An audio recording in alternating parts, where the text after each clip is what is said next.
বাঙালি নারী মানেই শাড়ি, আর শাড়িতে একজন নারীকে অনেক বেশি সুন্দর লাগে, আর সেটা কিন্তু সব বয়সী নারীকেই। শাড়িটা যদি খুব সুন্দর করে ক্যারি করা যায় তাহলে তাকে কিন্তু অনেক বেশি মার্জিত মনে হয়। আসসালামু আলাইকুম।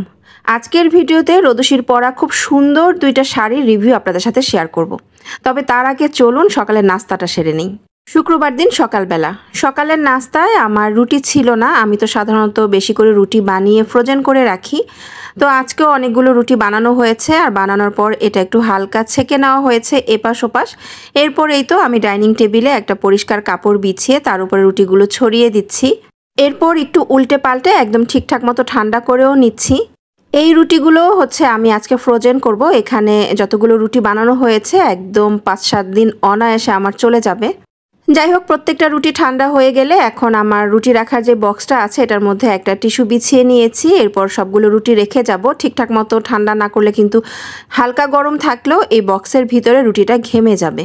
অনেক আপুরাই দেখি আমাকে কমেন্ট করেন, আপু এভাবে রুটি রাখেন, রুটি বক্স ঘেমে যায় না? হ্যাঁ, রুটি বক্সের যে উপরের ঢাকনাটা আছে সেটা সামান্য একটু ঘামে, কিন্তু সেখান থেকে কোনো রকম পানি রুটির উপরে পড়ে না, আর ভিতরে রুটিগুলো একদমই ঘামে না আমার এই বক্সে। এছাড়া আমি তো একদম ঠিকঠাক মতো ঠান্ডা করে রাখি। এই যে দেখতেই পাচ্ছেন আমি একদম ঠান্ডা করে রুটি বক্সটা ফ্রিজে তুলে রাখছি। আর এই দেখেন আমার ফ্রিজের মধ্যে কিন্তু পাতিল হাঁড়ি রয়ে গেছে। আমি তো ফ্রিজটা নেওয়ার সময় আপুদের সাথে শেয়ার করেছিলাম এমন একটা ফ্রিজ কিনবো যাতে করে পাতিলও ঢুকিয়ে রাখা যায়। যখন আমার একদম বেড়ে টেড়ে রাখতে মন চাইবে না তখন একদম পাতিল সহ ঢুকিয়ে দিব। তো গতকাল রাতে একদমই ভালো লাগছিল না, আমি কিন্তু পরবর্তীতে রান্না তরকারি পাতিল সহ ঢুকিয়ে দিয়েছিলাম। যাই হোক, তারপর এই তো একটা পাতিল বের করে নিয়েছি। আর দেখেন এটার মধ্যে তরকারি ছিল হচ্ছে ঢেঁড়স চিংড়ি মাছের তরকারি। চিংড়ি মাছ নেই, ঢেঁড়স আছে। সকালবেলা বাসি তরকারি দিয়ে রুটি খেতে কে কে পছন্দ করেন? অন্য কোনো তরকারি দিয়ে যেমন তেমন, আমার কাছে কিন্তু লতি তরকারি, ঢেঁড়স তরকারি এই দুইটা তরকারি দিয়ে সকালে রুটি খেতে ভালোই লাগে।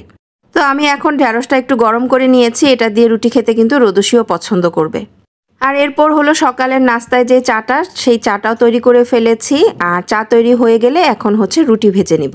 যাই হোক, এই তো আমি চুলার মধ্যে তাওয়াটা বসিয়ে দিয়েছি। আর এখানে যে 2-3টা রুটি আছে এটা হচ্ছে পুরনো রুটি, মানে আজকে যে রুটিগুলো বানানো হয়েছে সেগুলো না, কয়েকদিন আগে যেগুলো বানানো হয়েছিল সেই রুটি। তো এগুলো তো আগে খেয়ে ফেলতে হবে, তাই প্রথমে আমি এগুলোই ভেজে নিচ্ছি। আমি যেভাবে রুটি ফ্রোজেন করি এই রুটি কিন্তু প্রত্যেকটা রুটি ফুলবে এবং প্রত্যেকটা রুটি নরম থাকবে।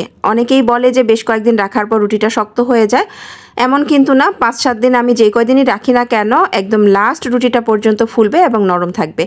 তো এই রুটির সাথে আমি একটু তেল দিয়ে ভেজে নিচ্ছি, আর এটাই হচ্ছে আমার ঘরের পরোটা আর কি। এরপর সকালের নাস্তাটা করা হলো। আর শুরুতেই বলেছিলাম আজকে রোদসির পরা খুব সুন্দর দুইটা শাড়ি রিভিউ আপনাদের সাথে শেয়ার করব, আর এটাই হচ্ছে সেই দুইটা শাড়ি। তো প্রথম যে শাড়িটা আপনাদের সাথে শেয়ার করছি এটা হচ্ছে কটন বাটিক শাড়ি। যারা বাটিক লাভার তাদের তো এই শাড়িগুলো একদম চোখ বন্ধ করেই পছন্দ হয়ে যাবে। যেমন এই শাড়িটা আমার কাছে খুব বেশি স্ট্যান্ডার্ড মনে হয়েছে। এর ভিতরের কালারটা অনেকটা বার্গেন্ডি কালারের মতো বা একদম ডিপ কফি কালার। আমি আসলে বলে বুঝাতে পারবো না ভিতরের কালারটা কি, কিন্তু আমার কাছে অনেক বেশি সুন্দর লেগেছে। আর এর ভিতরে যে প্রিন্ট আছে সেটা হচ্ছে দুধ কফি টাইপের একটা, মানে চকলেট টাইপের কালার। আর এর পাড় এবং আঁচলটাও ছিল সেম কালারের মধ্যে, এবং তার সাথে হচ্ছে সাদা বাটিকের কাজ করা ছিল। এই যে আপনাদের সাথে দেখিয়ে দিচ্ছি, দুই সাইডের পাড়ে কিন্তু সেম বাটিক ছাপা করে দেয়া আছে সাদা রঙের মধ্যে, যার কারণে আরো বেশি মনে হয় যেন চোখে লাগছে। আর এই যে আঁচলের অংশটা, আঁচলের মধ্যেও কিন্তু সাদা বাটিক ছাপা করে দেয়া আছে, যার কারণে দেখতে অনেক বেশি সুন্দর লাগছে। এটা হচ্ছে 12 হাত একটা কটন শাড়ি। এর ব্লাউজ পিসটা কিন্তু আলাদা। শাড়ির সাথে ব্লাউজ পিসটা বানিয়ে পরলে এই শাড়িটা যে পরবে তাকে অনেক বেশি সুন্দর লাগবে। তবে চাইলে অনেকে কিন্তু কালার ম্যাচিং করেও অন্য ব্লাউজ দিয়ে পরতে পারে, যেমন রোদসি আজকে একটা হোয়াইট কালারের ব্লাউজ দিয়ে পরছে। মাশাআল্লাহ, এতেও কিন্তু রোদসিকে অনেক বেশি সুন্দর লাগছিল। আমি ভুল বললাম নাকি সত্যি বললাম আপনারা একটু দেখে বলুন। যাই হোক, ভিডিও শুরুতেই রোদসিকে আরেকটা শাড়ি পরতে দেখেছেন, সেটা হচ্ছে এই শাড়িটা। আর এটা হচ্ছে সিল্ক বাটিক শাড়ি, খুব সুন্দর একটা অরেঞ্জ কালারের মধ্যে। অরেঞ্জ কালারটা এতটা ডিপ, অনেকটা রেড কালারের মতোই লাগে। আর বার্গেন্ডি কালারের একটা পাড়ের মধ্যে এই বাটিক শাড়িটা আছে না, অরেঞ্জ অনেক সময় ক্যাটকেট করে, এরকম কিছুই না, কিন্তু দেখতেই পাচ্ছেন শাড়িটা দেখতে কত বেশি সুন্দর। এই শাড়িটারও বডি এক কালার আর এর পাড় এবং আঁচলটা হচ্ছে অন্য কালার। এই যে আমি আপনাদের সাথে আঁচলের অংশটা একটু শেয়ার করছি। আর এটা হচ্ছে এই শাড়ির বডির অংশটা। পুরো বডিতেই কিন্তু এরকম একটা বাটিক ছাপা পেয়ে যাবেন। তো এটা হচ্ছে সিল্ক বাটিক শাড়ি, এর সাথেও ব্লাউজ পিস আছে, তবে এর ব্লাউজ পিসটা কিন্তু এই শাড়ির সাথে অ্যাটাচড, মানে পুরো শাড়িটা হচ্ছে 14 হাতের। কেউ চাইলে ব্লাউজ পিসটা কেটে ব্লাউজ মেক করতে পারেন, কেউ চাইলে কিন্তু এমনিতেই পরতে পারেন। একটু হেলদি হলে শাড়িতে কুচি পরতে চায় না, সেক্ষেত্রে কিন্তু ব্লাউজ না বানিয়ে এমনিতে পরলে বেশি ভালো লাগবে, মানে কুচি পরবে অনেক, যেমনটা আমি করি।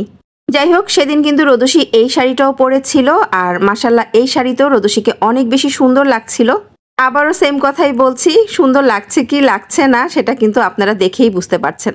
যদি সুন্দর লেগে থাকে অবশ্যই কিন্তু কমেন্ট করে জানাবেন। তো যাই হোক, সুন্দর এই দুইটা শাড়ি পেয়ে যাবেন নব ফ্যাশন পেজের। আজকের ভিডিওর ক্যাপশনে আমি পেজ লিঙ্কটা দিয়ে রাখবো। এরপর নাস্তা টাস্তা খেয়ে কিন্তু আমরা রেডি হয়েছিলাম। আমরা যাচ্ছি আজকে একটু সাভারে বাবার বাড়িতে। অনেক দিন হয়েছে মাকে দেখি না, খুব বেশি দেখতে ইচ্ছে করছিল, তাই ভাবলাম যে যাবো আর আসবো, একটু ঘুরে আসি। তো যাওয়ার সময় রোদসী এই সুন্দর কটন বাটিক শাড়িটা পরেছিল, এর পিছনেও কিন্তু একটা কারণ আছে। কি কারণ নেক্সট ভিডিওতে যখন বাবার বাড়ির ভিডিওটা শেয়ার করব তখনই বলবো। ভালো থাকবেন, আল্লাহ হাফিজ।